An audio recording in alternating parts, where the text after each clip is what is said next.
आज हम पढ़ेंगे पास्ट परफेक्ट टेंस।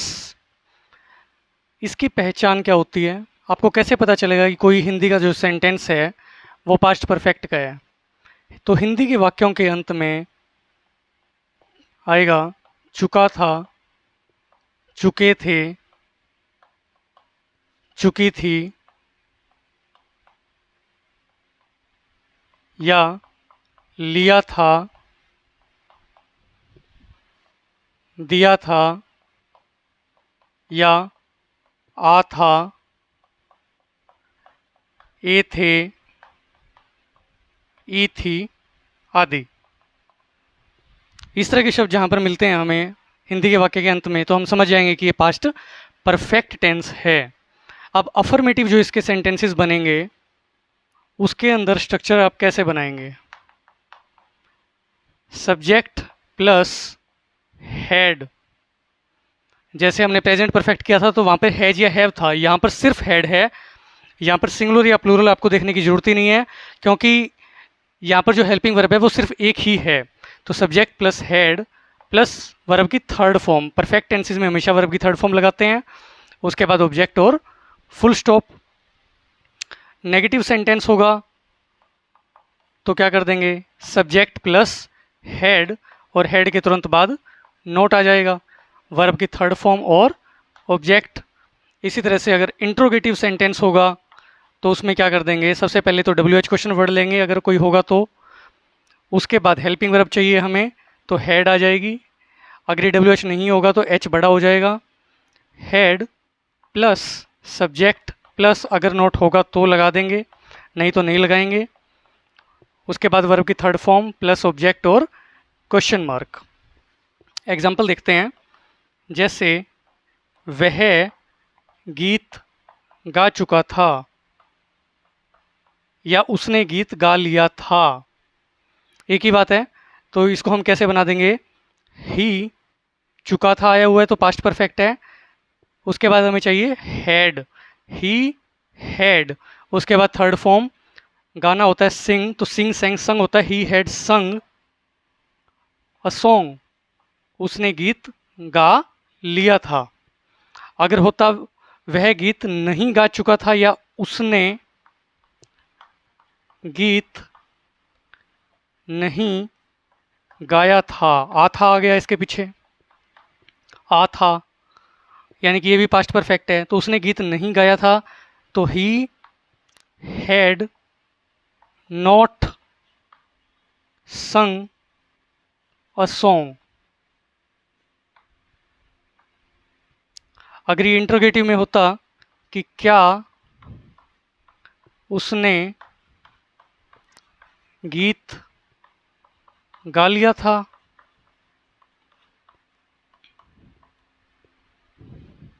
तो इसका क्या बन जाएगा? हैड ही संग अ सॉन्ग, हैड ही संग अ सॉन्ग। क्या उसने गीत गा लिया था? क्या उसने गीत नहीं गा लिया था? तो had he not sung a song हो जाएगा। अगर ऐसे होता उसने क्या गाया था, तो WH क्वेश्चन वर्ड है तो हो जाएगा व्हाट हैड ही संग, उसने क्या गाया था। उसने गीत क्यों नहीं गाया था, तो क्या बन जाएगा? क्यों की वजह से वाई आ जाएगा, WH question word. Why had he not sung a song, उसने गीत क्यों नहीं गाया था। तो इस तरह से हम जो है पास्ट परफेक्ट में सेंटेंसेस को फॉर्मुलेट कर सकते हैं। अगर पास्ट में टू एक्शंस दे रखे हों तब हम कैसे बनाएंगे? Two actions in the past. तब ऐसे केस में जो फर्स्ट एक्शन होगा, फर्स्ट एक्शन उसके लिए तो हम पास्ट परफेक्ट टेंस का यूज़ करेंगे, पास्ट परफेक्ट टेंस का यूज़ करेंगे, यानी कि हैड प्लस वी थर्ड का यूज़ करेंगे। और जो सेकंड एक्शन होगा उसके लिए हम पास्ट इनडेफिनिट टेंस का यूज़ करेंगे, यानी कि वर्ब की सेकंड फॉर्म का यूज़ करेंगे। जैसे बहुत ही फेमस एग्जांपल है, डॉक्टर के आने से पहले, डॉक्टर के आने से पहले रोगी मर चुका था।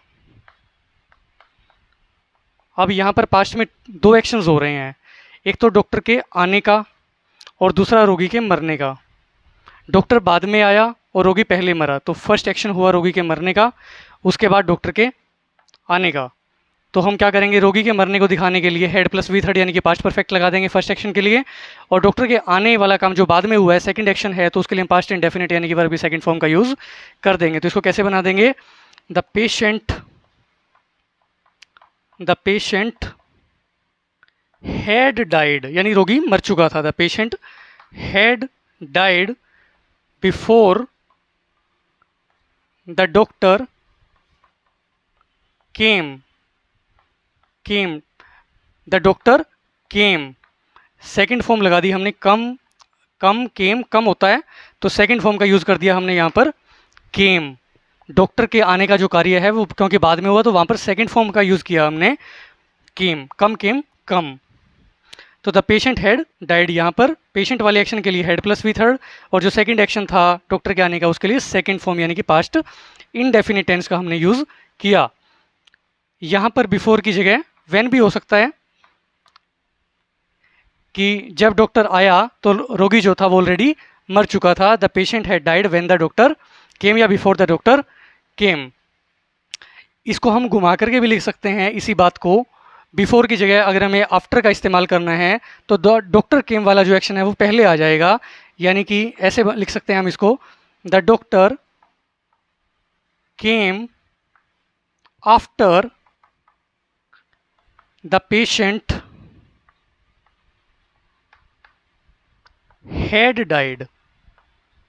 बात वही है, पेशेंट के साथ में हैड डाइड, यानी कि ये वाला जो फर्स्ट एक्शन था हेड प्लस वी थर्ड वाला वो यूज़ हुआ, और जो डॉक्टर के आने वाला सेकंड एक्शन था उसके साथ में वर्ब की सेकंड फॉर्म का यूज़ हुआ, सिर्फ हमने इसको घुमा दिया और बिफोर की जगह पर यहाँ पर आफ्टर का यूज़ कर दिया। बात पहले की तरह ही है, यानी कि फर्स्ट एक्शन के साथ में पास्ट परफेक्ट और सेकंड एक्शन के साथ में पास्ट इनडेफिनिट। एक एग्जांपल और देख लेते हैं, जैसे जब मैं स्टेशन पर पहुंचा तो रेलगाड़ी छूट चुकी थी या जा चुकी थी। तो द ट्रेन, क्योंकि ट्रेन जो है उसके जाने का काम पहले ही हो चुका है, तो ये वाला हो गया फर्स्ट एक्शन, और मेरे पहुंचने वाला जो एक्शन है वो बाद में हुआ, तो वो सेकंड एक्शन है। तो जो ट्रेन वाला एक्शन है उसके लिए हम हेड प्लस वी थर्ड लगा देंगे, यानी कि the train had left when I reached the station, या बिफोर भी हो सकता है। द ट्रेन हैड लेफ्ट, रेलगाड़ी जा चुकी थी या छूट चुकी थी जब मैं स्टेशन पर पहुंचा। तो मैं क्योंकि बाद में पहुंचा तो मेरे वाला जो है वो सेकंड एक्शन है, तो इसलिए हमने यहाँ पर वर्ब की सेकंड फॉर्म का इस्तेमाल किया, यानी कि पास्ट इंडेफिनिट टेंस का यूज़ किया।